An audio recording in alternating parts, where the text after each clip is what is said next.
What's up, guys? Zeenigami here, and let's go through Demon Kimara, the official Pokemon Pikachu crossover with 7 Deadly Sins event. On this fight, we are going to want to save a few ults for Phase 2 and ult him down pretty quickly. And in Phase 1, he will, every 4 turns, skip a turn if his maces get bigger, which is only going to happen if you actually let him attack. There are 2 main strategies I'd suggest. One which is using Blue King and Blue Lilia and 2 DPSers, and the other one using Gowther and Slater and 2 DPSers. Or we're going to be using DPS and Elizabeth here for support / ult charge. But this is going to be the team that I'm using first. Really, ones we really need is Red Slater, Red Gowther. The other 2 characters we can swap around. I will say you kind of want to avoid Red Arthur. If you do bring Red Arthur, don't use his buff card and never use his buff card past tier 1, because Pikachu is going to gain 10% stats per each blue buff on your team. So by using Red Escanor, he is going to start with 110% stats. So that is a little bit annoying.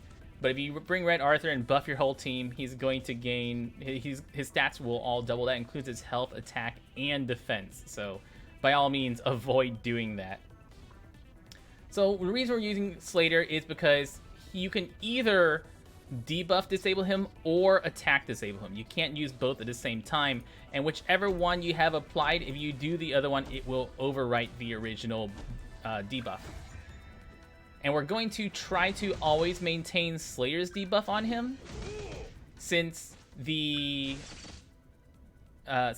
is going to deal 50% more damage to anybody with poison. So if somebody's poisoned, you're going to take 50% more damage, which is going to hurt really, really quickly. Now what you can do is, whenever he's debuff disable like this, we can take the time to then swap over to an attack disable. So Liz's tier 2 and 3 will attack disable him, and that will give us another free turn where he doesn't do anything at all. We're just going to have to kind of hope for a new Slater card here. Liz is also going to let us get more ult charges, since her tier 2 and 3 heals will give us ult charge for the entire team. Well, that's nice. If you're going for score, you actually kind of want to avoid getting too many ults, because you have to do this in 4 ults or fewer to get the most points.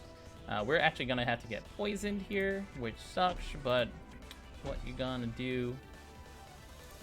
He'll throw these 2 away. So gain some ults, stop his ult for a turn, and throw out these 2 attacks. So if you notice, his mace is growing in size. Once his maces get big enough, he will get stuck in the ground, which will normally happen every 4 turns. But that does change if you stop him from attacking with Slaters or attack disables and that sort of thing. So here, I guess I'm going to have to let the ult happen. We'll do that. We'll do that. And get Escanor's ult. So I only want to use 2 more ults if you want to get as many points as possible. You definitely don't need to try to be really cute with points. The 2 main additional, well, there's actually only 2 additional ways to get points. That's keeping everybody alive and using 4 ults or fewer. Which, if you're doing this on hell difficulty, you won't need to do that. Hey, there he goes. He got stuck. Hey. He got stuck. He's going to boost his stats and skip a turn. And I can do a Slater here, so he skips that attack. Or rather, doesn't apply poisons, which is the dangerous one. And just kind of try to push him over into Phase 2. In Phase 2, he'll no longer get stuck in the ground. So Phase 2 is where he actually does things. Or rather, instead of getting stuck in the ground, he's just going to buff his stats and continue to attack you. Here we can rank up Escanor and attack, and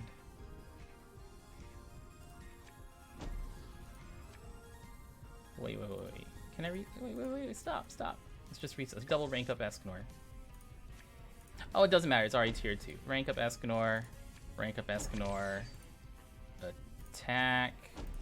Throw that out.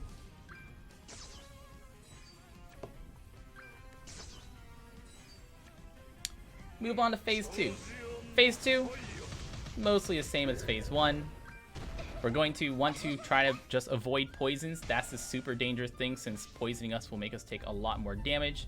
He does also do stuff like ult seal us. That way you can't gain ult seal, so teams with a lot of cleanses, that's the blue team I'll show you later, it's also really useful. And I'm going to just use 2 ults here.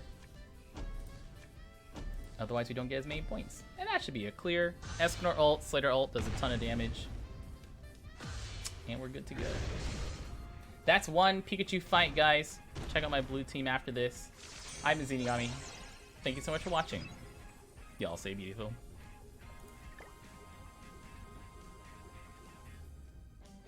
I've been Zeenigami. Thank you so much for watching. Y'all stay beautiful.